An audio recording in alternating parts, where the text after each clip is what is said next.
जय श्री राम भाई और दोस्तों। आज कल से आगे की भगवान की लीला प्रारंभ करते हैं और हमारे चैनल राम के एक के गुप्ता राम के संग एक के गुप्ता को लाइक सब्सक्राइब करें और राम कथा निरंतर सुने। अभी राम की लीला चल रही है, रामलीला। और कल हमने बताया किस प्रकार माता भी वन साथ जाने के लिए तैयार हो गई। राम जी ने उन्हें कह दिया और लक्ष्मण जी को भी कह दिया। अब प्रभु ने कहा, लक्ष्मण तुम अपनी माँ से आज्ञा लेकर आओ, तभी मैं तुम्हें साथ लेके जाऊंगा। तो अभी लक्ष्मण जी अपनी माँ के महल की तरफ चल देते हैं और लक्ष्मण जी मन में सोचते हैं कि मैं माँ से आज्ञा मांगूंगा तो माँ आज्ञा नहीं देगी, इसलिए माँ को मैं सिर्फ सूचना दूंगा कि मैं राम के साथ, भैया के साथ बन जा रहा हूँ, बस। अब लक्ष्मण जी अपने माँ के महल में पहुँचते हैं और माँ को प्रणाम करके कहते हैं कि माँ, भैया राम 14 वर्ष के लिए वनवास जा रहे हैं और मैं उनके साथ जा रहा हूँ। अच्छा, मैं चलता हूँ। माँ कहती, सुन सुन सुन, कहाँ चलता हूँ? अरे कुछ मेरी भी तो सुनता जा। लक्ष्मण जी रुकते हैं, कहते हैं, बोल बोल माँ, क्या कहना चाहती कि आज के बाद मैं तेरी माँ नहीं हूँ। लक्ष्मण ने कहा, ये क्या बात हुई? पहले पूरी बात सुन ले। बात है, आज के बाद तेरी माँ सीता है और तेरे पिता राम है।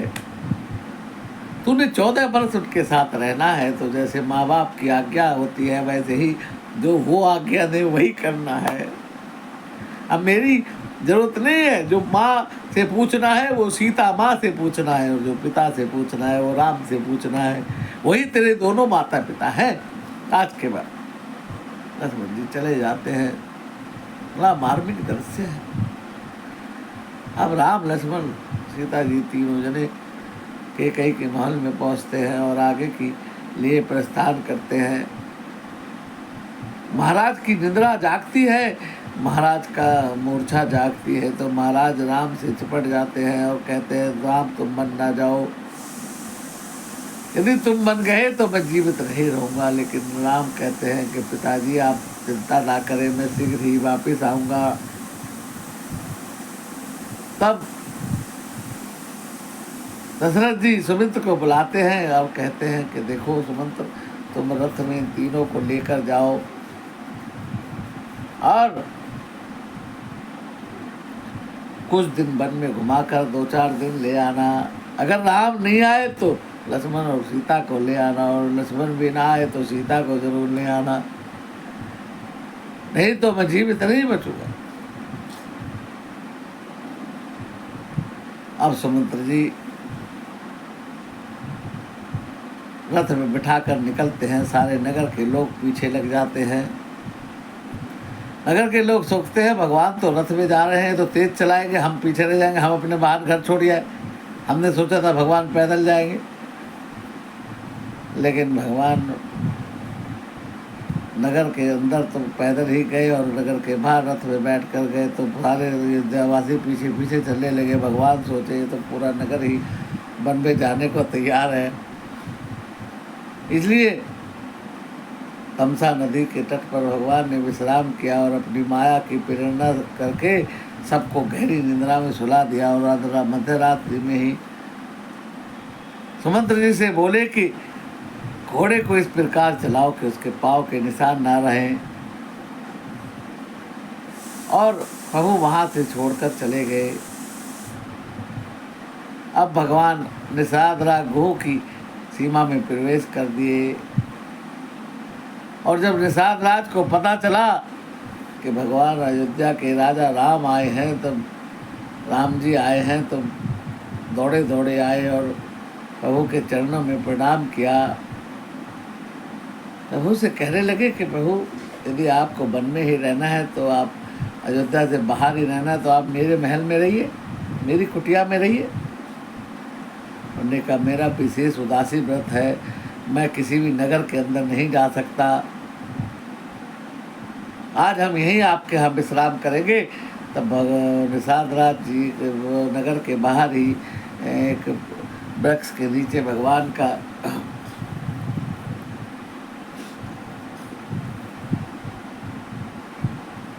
की सोने की व्यवस्था करते हैं। भगवान भूमि पर सो रहे हैं, माँ सीता जी भी सो रही है, लक्ष्मण जी पहरे पर खड़े हैं। निषाद राजगुरु लक्ष्मण जी से कहते हैं कि देखो केकई ने केकई कितनी कुटिल है, उसने सुख के समय दुख दिया है। भगवान का सुख भोगने का टाइम था और इनको दुख दे दिया, वन में भेज दिया। आज मेरे प्रभु किस तरह जमीन पर सोए हैं। लक्ष्मण जी कहते हैं आप राम जी को नहीं जानते,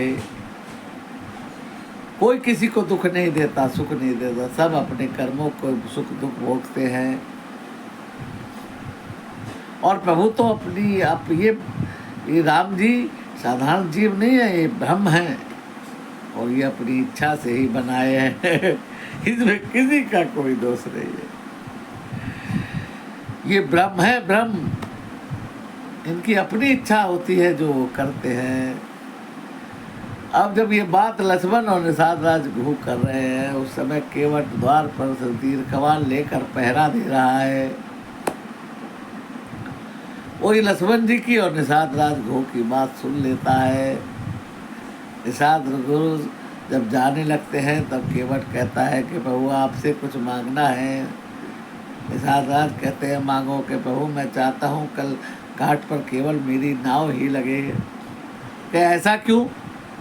ऐसा इसलिए कि मैं राम जी को अपनी नाव से पार कराना चाहता हूँ। अरे ये कौन बड़ी बात है? तो प्रभु डुगडुगी बजवा दीजिए। तो वो डुगडुगी बजवा देते हैं कि आज किसी की नाव घाट पर नहीं लगेगी। अब केवल केवट की नाव लगी है। अगला दिन सुबह हुआ, भगवान बट वृक्ष का दूध मंगाकर अपने केसों को बढ़ाते हैं, जटाएं बनाते हैं और सुमंत्र जी बहुत रोते हैं। सुमंत्र जी कहते हैं क्या कर रहे हैं प्रभु? महाराज ने कहा है 2-4 दिन घुमा कर वापस ले आना। राम जी कहते हैं आप यहाँ से विदा होइए, आप अयोध्या जाइए और हमें आगे की यात्रा करने दीजिए। उसको भगवान सुभद्रा जी को वहीं छोड़कर गंगा जी पार करने के लिए कि वो गंगा के घाट पर पहुँचते हैं और केवट अपनी नाव को किनारे पर नहीं रखा है, बीच में ले जाकर खड़ा किया है। अब भगवान सोचते हैं ये मेरा भगत है, मैं इसे जानता हूँ। आज अगर लक्ष्मण जी ने व्यवस्था करी तो ये इसको मार देंगे, इसलिए मेरा भगत न मर जाए। इसलिए भगवान व्यवस्था लक्ष्मण से कहते हैं कि आज नाव की व्यवस्था मैं देखता हूँ, आप शांत रहना। अब भगवान केवट से कहते हैं कि केवट जी क्या आप हमें नाव से पार उतारेंगे? अब केवट जी कहते हैं कि प्रभु उतारूंगा तो, लेकिन मेरी एक शर्त है कि मैं बिना आपके चरण धोए पार नहीं उतारूंगा। क्योंकि मैंने सुना है इन चरणों की धूली से एक पत्थर की शिला नारी बन गई। मैं तो बहुत गरीब हूँ और मेरी एक ही नाव है, इसी नाव से मेरा गुजारा चलता है, मेरे परिवार का गुजारा चलता है। यदि ये नाव भी स्त्री बन गई तो मैं 2-2 स्त्रियों का पेट कैसे भरूंगा? और ये नाव से जो स्त्री बनेगी वो ब्राह्मणी, वो कहेगी अलग घर दो। इसलिए प्रभु पहले मैं अपने पैर, आपके पैर पखारूंगा, फिर नाव में चढ़ाकर पार उतारूंगा, आप बस आज्ञा दीजिए। राम जी चुपचाप खड़े हैं। अब केवट सोचता है कोई जवाब ही नहीं दे रहे। वो गोल गोल घूमता है, देखता है राम जी के वस्त्र में तो जेब ही नहीं है। अब केवट ने तो इतना दुखड़ा सुना दिया कि उसके नाव की मजबूरी से उसके घर का राशन जलता है। तो केवट कहता है कोई बात नहीं प्रभु, यदि आपके पास देने को कुछ नहीं है तो मैं आपसे मजूरी नहीं लूँगा, लेकिन मैं आपके चरण धोकर ही आपको पार उतारूंगा।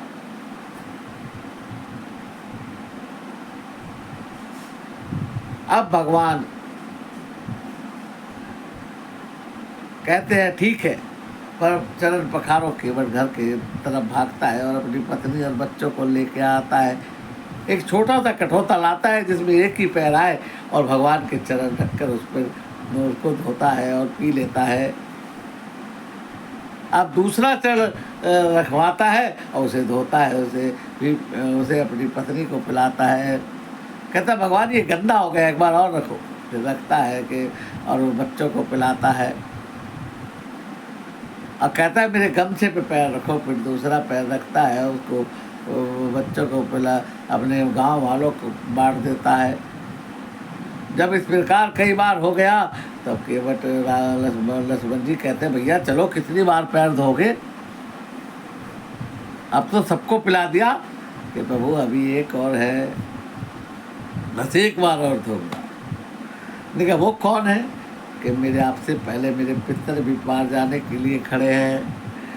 अब जब तक उनको जल नहीं पिला दूँ तो फिर मैं कैसे आपको पार उतारूँ।